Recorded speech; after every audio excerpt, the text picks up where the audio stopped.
the final Bowser level in Super Mario 3D Land. Honestly, I've grown to dislike this level quite a lot. Not because it's bad by any means, but because I've spent so much time here trying to break it. And with no checkpoints, it's a bit of a drag if you die. Almost a year ago, we tried reaching an area that, to my knowledge, no one had reached before, the tip top of Bowser's castle. But the entire quest only encompassed the first part of the level. So what about the second half? What happens if we sequence break this final Bowser challenge? Let's find out. So, we jump aboard the lava train, take it to the end of the tracks, and fire off in cannons to the top of Bowser's fortress. This is when we start running around and reach the giant red door.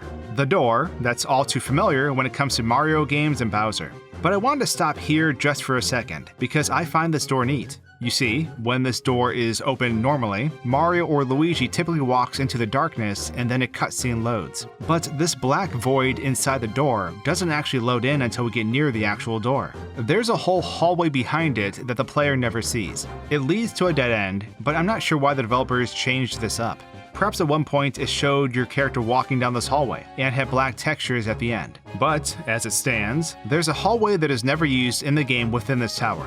Anyways, let's get to the second part of this stage. I never understood why Bowser's entire castle just falls apart, and yet the top is left floating. But here we are. We land in a hectic sprint scene, where we must scale crumbling platforms while Bowser pursues us with a multitude of attacks. As we progress through the stage, Bowser will follow us and will always try to stay in front of us. Even though we banish Bowser halfway through, he comes back to finish us off. So we endure some more crazy fire, and eventually run across a giant bridge where we ultimately defeat him. We then rescue Peach. So first off, let's talk about this level. The level itself isn't fully loaded, and the chunks in the level load in according to our character's position. Knowing this, and based on my tinkering with Bowser in previous 3D Land videos, my goal was to see if I could get ahead of him without him moving. To do this, we're going to start flying into the sky. Now, if we follow Bowser's route at all, he's going to advance. He can still jump around even though the level is unloaded and he won't fall. Our goal is to go from the starting platform straight to the top of the castle where Peach is.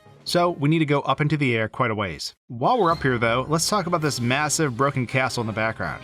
I got curious, so I wanted to see if I could walk on it, but unfortunately, that is not the case. This background castle is absolutely enormous, but we can't do anything with it, except die, due to all the weird death regions in this stage. And speaking of death regions, it's very easy to hit them trying to skip to the top of the castle, because of how the stage naturally climbs upwards and goes around. Because of this, the instant death areas are all over the place, and we need to avoid them. While we're flying around, we know we're getting high enough when these floating, golden brick puzzle piece looking things load in on the horizon. Peach's castle area is right near this, so we need to make sure we are up high enough and just drop in without dying. If you land anywhere on this castle floor, the Peach cutscene will start playing. You'll notice the sky is normal and not fiery again. Now, the normal order is supposed to be defeating Bowser twice and then playing this cutscene. But because Bowser never climbed, we can find him down below, super far away still trying to hit us with fire. It's kinda weird looking down and just seeing this angry dude floating in the sky. Back up top, if we try to move towards his switch at all, well, Bowser apparently jumps across the map to the bridge. Talk about a huge leap. If we defeat him at this point though, we'll actually see his defeat cutscene take place with a different skybox than usual. Just for the heck of it, I thought I'd check to see if Bowser was beneath the lava since he falls down and makes a huge splash. But his body is nowhere to be seen after the cutscene. But if we hurry during the cutscene, we can see his body just freezes in place beneath the surface of the lava. Going back up, I messed up and made Bowser spawn up there. So I wanted to see if he could follow me backwards. And he surprisingly can chase after you in reverse across the bridge and even jump after you. Although the death regions aren't friendly at all with his weird camera. Okay, so what if we kill Bowser before he even starts running on the bridge? Anything happen?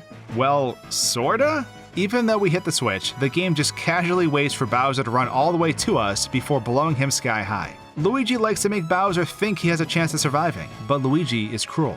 Even if we hit the switch before Bowser makes his jump up top, the game will wait for Bowser to jump across the level, run across the bridge, and then blow him up.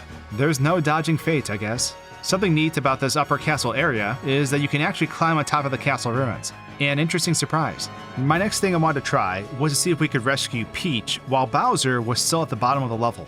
To do this, I wanted to also avoid triggering the Peach cutscene that ends the in-game timer. So I just floated down directly on top of the pole, and the ending started as usual. The only difference was that while we were dancing, Bowser was still raging against the machines down below. It's also possible to not defeat Bowser at the final section too. We can leave him at the final switch, and he'll just be stuck at the end of the bridge shooting his fireballs like a mad lad while we waltz on over and free Peach. The true pacifist endings have been reached. But speaking of endings, how about that credits sequence? So, the developers sort of create an illusion for the ending credits. But before that illusion starts, our characters actually run right through the flagpole off camera. Normally, we can't see this, but they straight up run through it without a care in the world. Then we pick up Peach, jump into the air, and fly away. Or so it looks that way. But in reality, our character is floating in the same spot. We aren't moving at all, and the objects around us are merely moving. Hidden out of bounds are some pretty strange things. For one, Bowser is just waiting outside the viewing range of the camera. He's frozen until his animation plays, and after his animation completes, he once again becomes frozen in space. There's also some floating flags in the shadows of the flags. These will eventually appear on the castle at the end of the credits. The castle itself is way off in the distance, quite a ways from where we are flying, but we can move all the way over there to take a look before our character warps to that location. It's a pretty low poly castle, but it's kinda neat that all these assets combined with the camera movement piece together this really cool credit sequence. And with that, our bizarre experiments with the final Bowser fight has come to a close. I hope you enjoyed this video, subscribe if you did, and I'll see you all soon. Cheers!